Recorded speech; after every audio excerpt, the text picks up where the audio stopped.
Greetings and welcome to another Pokemon 2019 or Pokemon Journeys anime episode review. This time I'm talking about episode 75, so let's get to it. Episode 75 begins where episode 74 ended. Chloe and Dawn approach the injured Cresselia. Dawn says that it's weird that Cresselia is here because she should be on Full Moon Island. Chloe wonders about Full Moon Island, and so Dawn mentions that she met Cresselia there before. Dawn then recalls her meeting with Cresselia in episode 104 of the Diamond and Pearl series, which is a nice callback. Now, considering that Dawn says that she met Cresselia before, could it be that this Cresselia is the same one from the Diamond and Pearl series? It's possible, though Cresselia does not seem to recognize Dawn. It's also possible that Dawn simply means that she met a Cresselia before, meaning that she met a different Cresselia. But considering that the Cresselia from the Diamond and Pearl series lived on Full Moon Island, and the Cresselia here in Pokemon Journeys also lives on Full Moon Island, I think that it is possible that they are the same Cresselia, which is a nice bit of continuity. Unless Full Moon Island is like a boarding house for multiple Cresselia, meaning that more than one Cresselia lives on Full Moon Island. So Dawn tries to help Cresselia, but Cresselia is hostile and she refuses to be helped. Dawn says that it's fine, but Cresselia remains on the defensive, and she even fires off a Psycho Cut to keep Dawn away. Eevee refuses to back down and she tries to convince Cresselia by talking to her. Chloe sees this and she recalls what Professor Cerise said in the previous episode, that Pokemon and people can truly understand one another if they face each other earnestly. With this in mind, Chloe approaches Cresselia. Chloe tells Cresselia that they just want to help. Cresselia finally lets her guard down and Chloe embraces her. Dawn then approaches Cresselia as well and she tends to Cresselia's injuries. Chloe wonders if someone attacked Cresselia and Dawn says that Darkrai is probably to blame. While Dawn talks about Darkrai, the episode cuts to Darkrai, who is flying over the forest, clearly looking for something. Dawn concludes her talk about Darkrai by saying that Darkrai is Cresselia's enemy. Dawn then finishes tending to Cresselia's wounds. Chloe is impressed because Dawn can even make herbal medicine, and Dawn says that she learned this from one of the friends she traveled with who wanted to be a Pokemon doctor. She remembers Brock, who is shown in a quick static flashback. It's nice to see Brock again, even if he only shows up in a brief flashback that is just a still image. Hopefully we do get to see Brock in the flesh at some point in Pokemon Journeys. Dawn then says that the other friend she traveled with would only think of Pokemon. He was like a Pokemon freak. Chloe says that she also has a friend like this, which surprises Dawn. They are both talking about Ash, of course, but they don't know that yet at this point. The episode then cuts briefly to Ash to show him sneezing. This is a classic trope where a character sneezes when someone talks about them behind their back. The episode then cuts back to Dawn and Chloe. Dawn wonders if Chloe is in the Sinnoh region because she wants to watch contests. Chloe says that this is not the case. She only got interested in contests because she watched an interview that focused on contests, where they were interviewing a legendary coordinator named Ayako, which is the name of Dawn's mother in Japanese. Dawn tells Chloe that Ayako is her mother, and Chloe is amazed because Dawn is the daughter of a legendary coordinator. Dawn says that she decided to follow in her mother's footsteps. Dawn then wonders what Chloe's parents do, so Chloe says that her father is a Pokemon researcher and that her mother is an illustrator. Chloe says that she hates it when people assume that she will become a Pokemon researcher just because her father is a Pokemon researcher, and that at one point she was really panicking because she was trying to think of something that she wanted to do. She was rushing things. All of this is of course something we already knew, and this was all revealed way back in episode 11, which is when Chloe's character arc began. Chloe goes on to say that she realized that she should not rush things when she met Eevee because of Eevee's unique situation, which Chloe reveals to Dawn, that Eevee will not evolve because she apparently can't decide what she wants to evolve into, which is why she copies the move of other Pokemon and why she constantly wants to try new things. Dawn realizes that this is the reason why Eevee was able to use Bubble Beam in the last episode. Chloe says that because of this, she thinks that it's fine if she also takes it slow and if she also tries new things. Now I love that while Chloe and Dawn are talking, there's this cute moment where Piplup splits a berry, and he gives one half of the berry to Eevee. Dawn then tells Chloe that Piplup decided not to evolve because he apparently wants to be with Dawn forever as a Piplup. Dawn then remembers the time time when Piplup was going to evolve, but he ended up refusing to do it. Another nice callback. Dawn says that she was unsure at first of whether or not this was a good idea, but since then, she has gotten a lot closer to Piplup, so in the end, it worked out. So Chloe should be fine too. Dawn then tells Chloe that she thinks that the best dreams are born after you think for a long time until you get a sudden inspiration. Now Dawn points to the sky here, and it seems that she is coincidentally pointing at the moon, or at a very bright star. So I wonder if this is intentional. As in, this is symbolic. That the sky is the limit. That you can shine like a star. That you can get to new heights, higher than the moon. That kind of thing. Chloe agrees, and then Dawn says that Chloe should really enter the Pokemon contest since trying new things is fun. So, Dawn tells Chloe that they should practice for the contest. Dawn puts on the outfit that she will be using for the contest, and I have to say that this is a beautiful outfit. And I love that it has 3 moon ornaments on it, which is fitting considering that this arc features the lunar Pokemon Cresselia, who lives on Full Moon Island, and Darkrai, who lives on New Moon Island. The outfit is also dark blue, which not only matches Dawn's hair and eye color, but it also resembles the night sky, which fits the moon.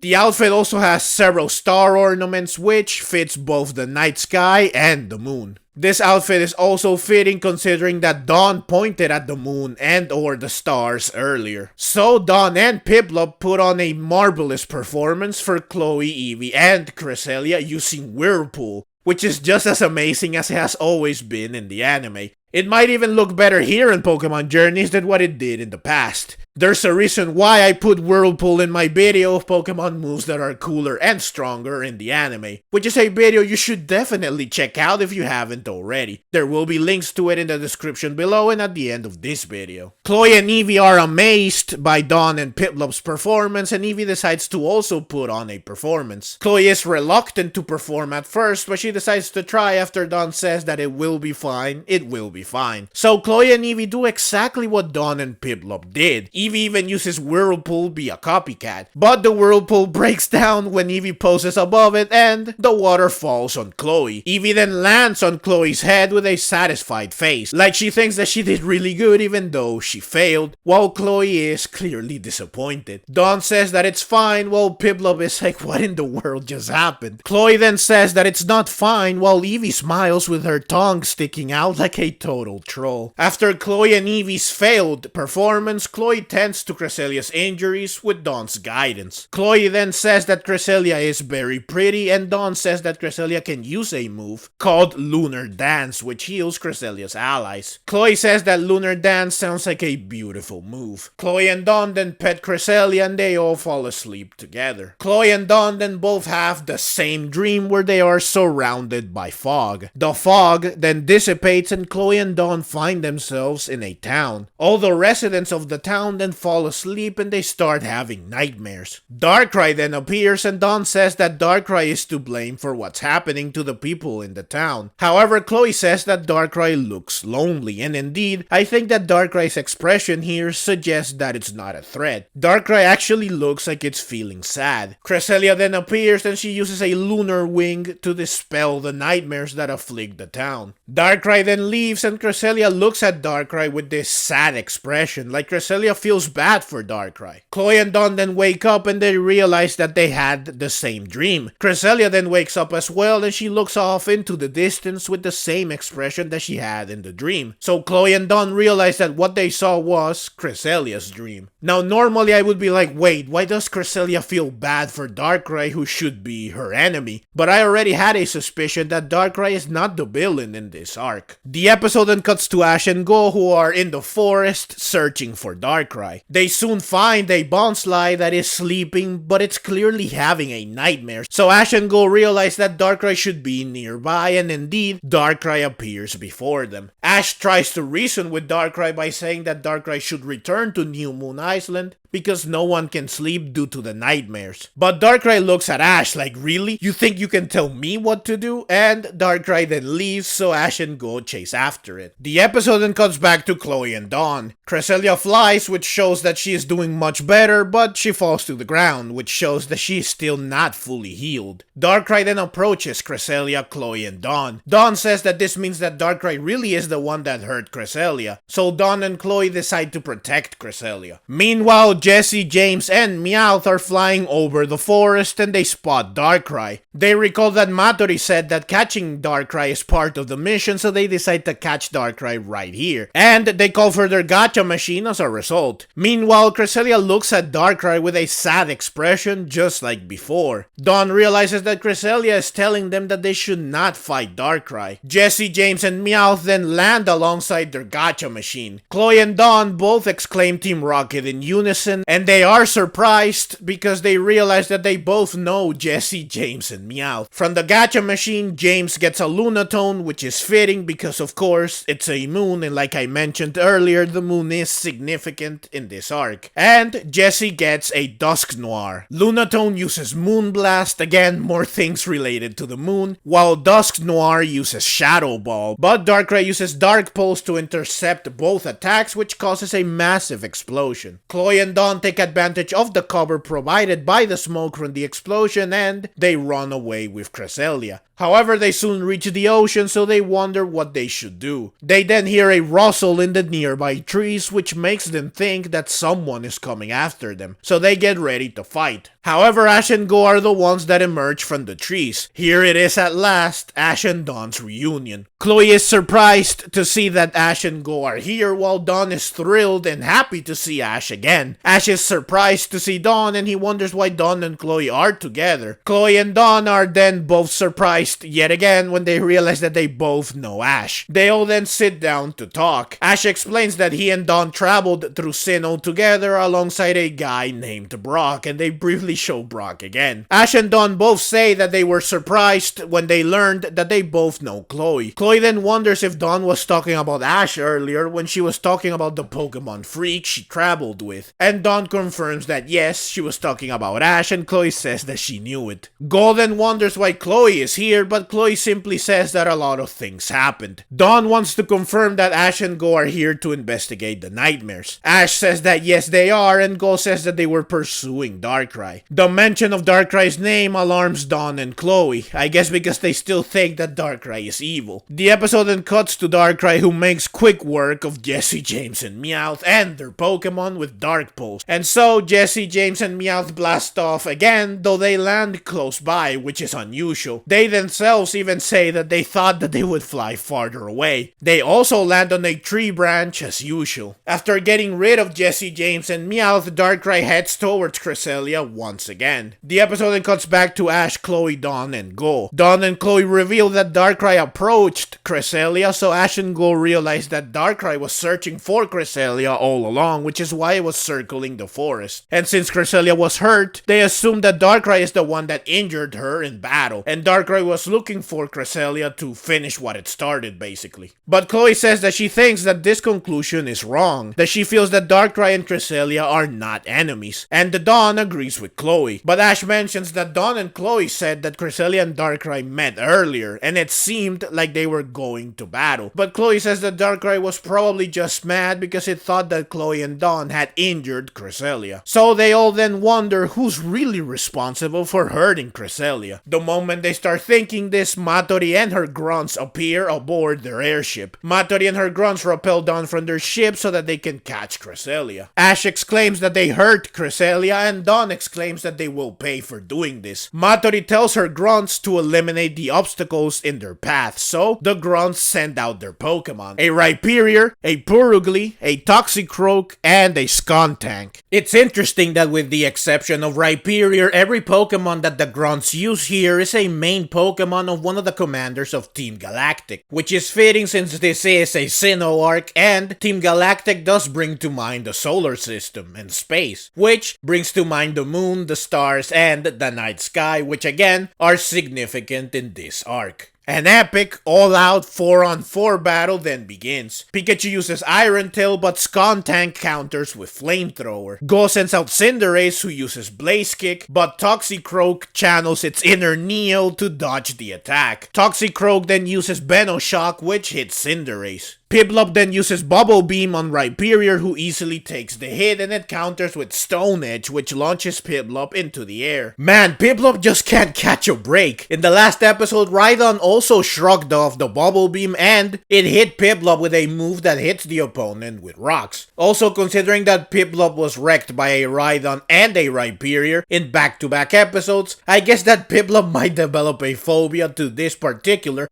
evolutionary family. Purugly then tries to use Fury Swipes on Cresselia, but Eevee uses Tackle to stop Purugly. I have to say that this was a very cool segment. I love how it was a fast-paced team battle where everyone had a short but awesome exchange with one opponent. And then the camera would just quickly transition to someone else's quick one-on-one battle seamlessly. It never felt like several 1-versus-1 battles. Instead, it always felt like a big team battle where everyone had the chance to attack at least once, where both sides were equally trying to push back the opponent, and it was not a static battle either. Everyone was moving and turning around, which just made the whole battle even more dynamic and thrilling. While this was unfortunately a quick segment, it was undeniably awesome, and I would love to see more battles like this in the future. Also, the animation was just fantastic. So Darkrai soon joins the battle. Now Cresselia talks to Darkrai, and Darkrai nods. I assume that Cresselia is like, help us please, and Darkrai is like, you got it. Skuntank uses Flamethrower and Toxicroak uses Venoshock, but everyone is able to dodge these attacks. Rhyperior tries to sneak attack Cresselia, but Darkrai notices and it uses Dark Pulse to stop Rhyperior. Dawn and Chloe are both happy because Darkrai protected Cresselia, so Darkrai is not the enemy after all. Skuntank tries to attack, but Darkrai uses Dark Pulse to defeat Skuntank. Pikachu, Piplup, and Cinderace then attack together to defeat Toxicroak and Purugly. Now they don't show Rhyperior's defeat, but I am assuming that the earlier Dark Pulse took care of Rhyperior. Matori then tells whoever is still in the airship to fire the electroshockers. Darkrai blocks the electricity at first, but Matori then calls for full power, and so Darkrai is shocked with the electricity and it's hurt bad. Ash, Dawn, Chloe, and Goh try to help Darkrai, but they are trapped by a net fired from the airship. Matori's grunts then approach the injured Darkrai in order to capture it, but Cresselia uses Lunar Dance to heal Darkrai. She then falls to the ground, which is in line with the games, since in the games, Cresselia faints after using Lunar Dance. Also, this is the first time that Lunar Dance has been used in the anime. The newly recovered Darkrai uses Dark Pulse to dispatch the airship, and then it uses Dark Void to put Matori and her grunts to sleep alongside their Pokemon. I have to say that Dark Void looks a lot cooler here than what it did in the past. Pikachu uses Iron Tail to break the net, which frees everyone. Jesse, James, and Meowth then appear, saying that they will be the ones to catch Darkrai, but they are hit with Dark Void as well. Now I love Ash's reaction here, like wait, these guys were here too? And Dawn is like, yes, they were. They both say this in such a stoic manner, like they couldn't care less. Everyone then turns their attention to Cresselia, who is still incapacitated. She looks at Darkrai like, please do something, please help me. So Darkrai uses Dark Pulse to break through the clouds, which allows the moon to shine through clearly. And Cresselia then uses Moonlight to restore her strength. Cresselia and Darkrai then leave. They are presumably returning to their respective islands. Before she leaves though, Cresselia does look at Chloe and Dawn one last time. I guess this is Cresselia saying thank you. Or this is Cresselia getting one last look at her saviors. Dawn realizes that Darkrai was looking for the wounded Cresselia because it wanted to help her. Chloe then says that perhaps Cresselia and Darkrai have been looking after each other all along.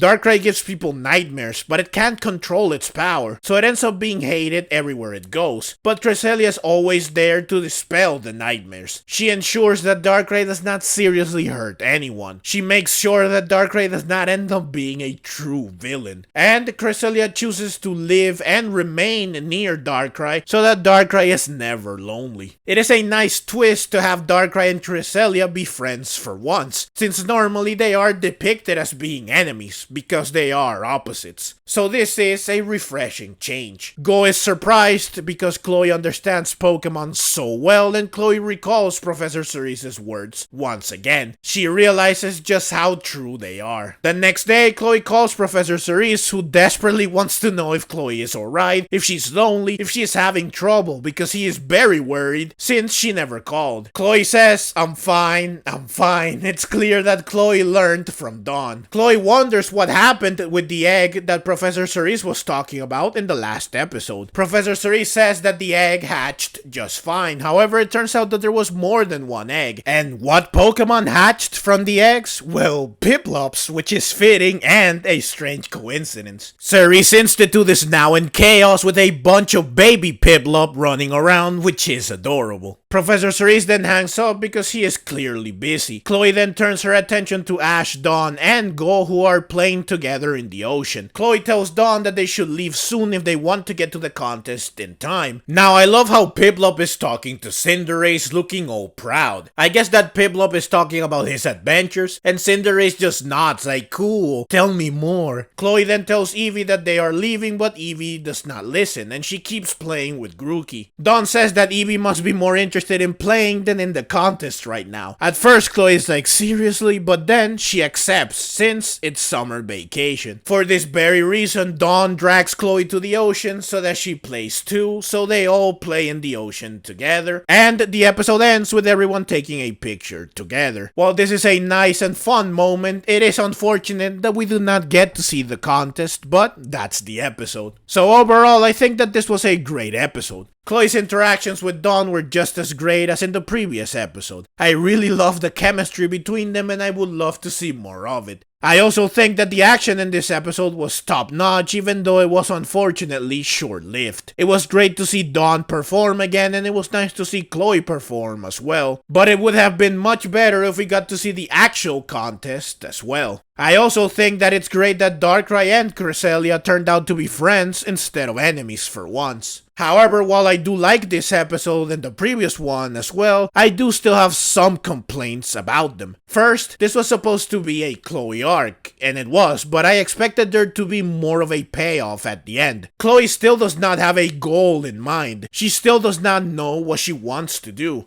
And while she seems to be a little more carefree now and she learned to understand Pokemon better, I still feel that in the end, Chloe did not gain enough from her arc, which makes the arc feel a little hollow. Like, instead of it feeling like an important arc that had a huge impact on Chloe, an arc that completely changed her, instead it was just a fun side arc that allowed her to change a little bit. Which I guess is fine, but I thought that this arc would have more of an impact. My second complaint is that there was just not enough interaction between Ash and Dawn. This arc has a length of 2 episodes. Each episode has a duration of 21 minutes if you exclude the opening, the ending, and the preview. So the total duration of the arc is 42 minutes. Out of 42 minutes, Dawn and Ash were together for just about 8 minutes and 30 seconds, which is very little time, and most of it was spent dealing with Team Rocket, so Ash and Dawn did not really interact much. And even their reunion was kind of bare. They were just like, hey, long time no see, instead of something much more emotional.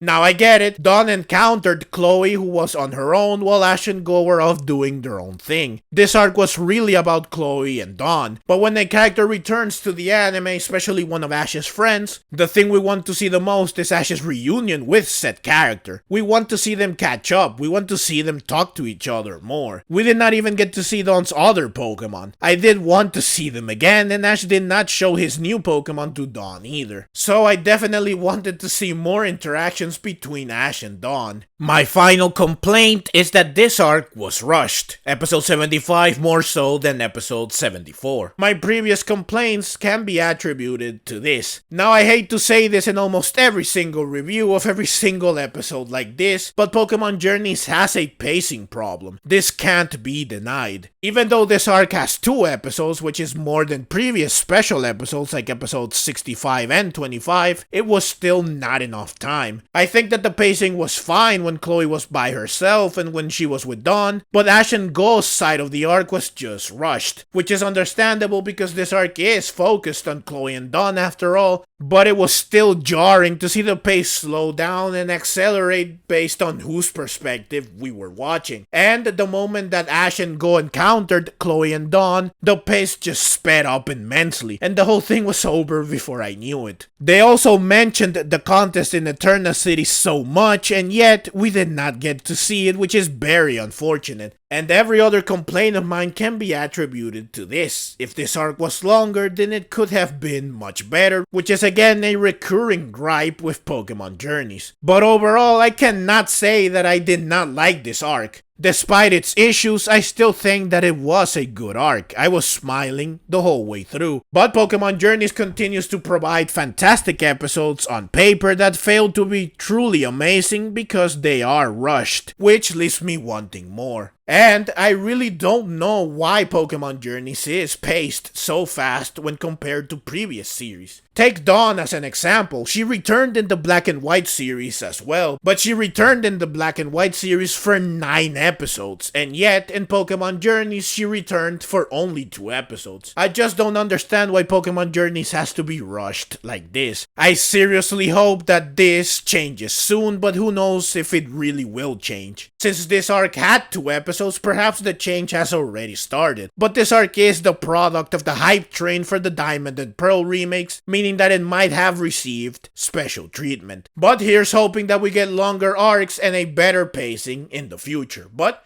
that's the video. As always, leave your own thoughts down in the comments below. I hope you enjoyed the video. If you did and would like to see more like it, then please consider subscribing to my channel. I love Pokemon and I love making videos on both the anime and the games. Also, please consider clicking the links on screen so that you can check out more videos like this right away. Thank you very much for watching, and let's meet again in the next video.